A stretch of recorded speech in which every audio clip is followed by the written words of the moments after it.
Watch a single AI agent execute a task, and it looks like a complete solution. It pulls in data, processes the prompt, and generates output rapidly. But an isolated agent is just a solitary worker. It processes linearly.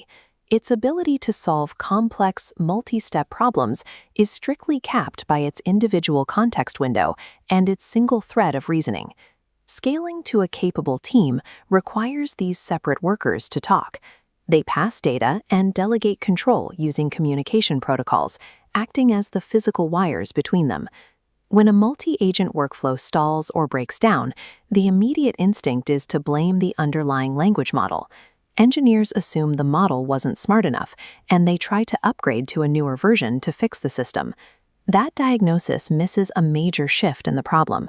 Once a system involves more than one agent, the individual models matter less than the shape of the connections between them. It is the exact same principle an electrician uses. Take a battery, a simple switch, and a light bulb. Depending on how you lay the wires, those identical components behave like completely different machines. This diagram illustrates the three fundamental circuit shapes governing multi-agent systems. The choice between series, parallel, and mesh dictates performance, token cost, and failure modes. Frameworks from LangChain, Microsoft, and OpenAI expose these exact layouts as standardized, named orchestrators. Engineering for production means treating these agent connections as a design problem, focusing on the trade-offs of the circuit itself. Series, or sequential architecture, is the layout developers typically reach for first because it mirrors human step-by-step logic. The current flows in a single direction. Agent A processes its input, finishes completely, and hands the final output down the line to Agent B, who does the same and hands it to Agent C. This maps perfectly to linear workloads. A research agent gathers sources, passes them to a writer agent to draft the text, and the draft goes to an editor agent for polish. It is a standard ETL pipeline for AI. The engineering benefit is predictability. If the final output is wrong, you walk the line backward, stage by stage, and locate exactly where the logic broke. The trade-off for that simplicity is an unavoidable accumulation of processing time. In a series circuit, latencies stack. You pay the sum of every stage. If each agent takes 6 seconds to process, 3 agents in a row guarantee a minimum runtime of 18 seconds. There is no way to compress it. This structure also introduces the classic Christmas lights failure mode. Because every step requires the previous one broken link paralyzes the chain. If the writer agent fails, the editor agent never receives an input. The pipeline halts completely. Despite the rigidity, this is highly effective for ordered tasks. Both Crew AI and Microsoft's framework ships this explicitly as a sequential process. Series gives you cheap, orderly execution, but it guarantees high latency and total fragility to any single point of failure. The obvious fix to the waiting problem is to stop making the agents wait. You change the wiring, splitting the current so multiple components run at the same time. This is the parallel topology, also known as MapReduce. You take a large job, break it into discrete, independent chunks, fan it out to many agents at once, and then fan back in to merge the outputs. This diagram shows a parallel fan-out handling a bulk document job. One initial node splits 50 documents across 50 separate agents. By running them concurrently, wall clock time collapses. What takes 10 minutes of sequential waiting drops to roughly 12 seconds. You achieve this speed because in a parallel circuit, you do not pay the sum of the latencies. You only pay the time of the single slowest branch. The structural trap lies at the end of the circuit. Fanning out is trivial. Fanning back in requires a specialized reducer step to sensibly compile 50 separate outputs into one cohesive result.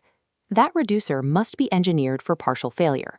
If 49 branches succeed and one times out, the merge step has to handle the missing data without crashing the entire system. Parallel execution also brings a steep financial reality. Running 50 agents at once does not reduce your compute overhead. You are still paying the token cost of all 50 agents. Because it buys speed with money, dynamic parallel orchestration, like LangGraph's Send API, should only be triggered when tasks are genuinely independent, requiring zero shared state. Parallel architecture collapses wall clock time for decomposable work, but it drives up concurrent costs and moves the reliability burden entirely to the final merge. The third primitive breaks from pipelines and managers entirely. Mesh is an open web. In a full mesh network, every agent is wired directly to every other agent. It is pure peer-to-peer communication, with no central coordinator routing the traffic. This enables deep, unscripted collaboration. If you have a problem where the path to the answer is unknown, like iterative reasoning or an open-ended code review, Mesh allows specialists to query and critique each other directly.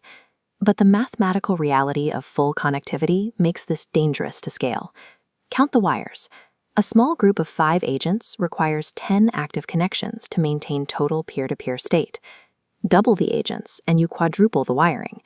At 50 agents, the system has to manage over 1,200 connections. Context propagation becomes an unreadable nightmare. In practice, Mesh works beautifully for a tight, highly coupled squad of 3 to 8 agents. Beyond that, the message complexity and consensus conflicts simply strangle the network. This density also introduces a catastrophic failure mode that linear systems structurally cannot experience: the runaway loop. Agent A asks Agent B. Agent B delegates to Agent C. Agent C hands the job back to Agent A.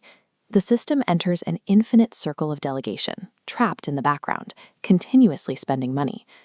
Mesh gives you brilliant, flexible collaboration for small teams, but it is a financial hazard with a hard scaling ceiling, requiring aggressive termination guardrails to keep it from spinning out of control. Real enterprise systems rarely use just one of these pure primitives. Production architecture relies on hybrids. The most common configuration by 2026 is the supervisor, or hierarchical pattern. Structurally, the supervisor is just a parallel fan-out topped with a manager node.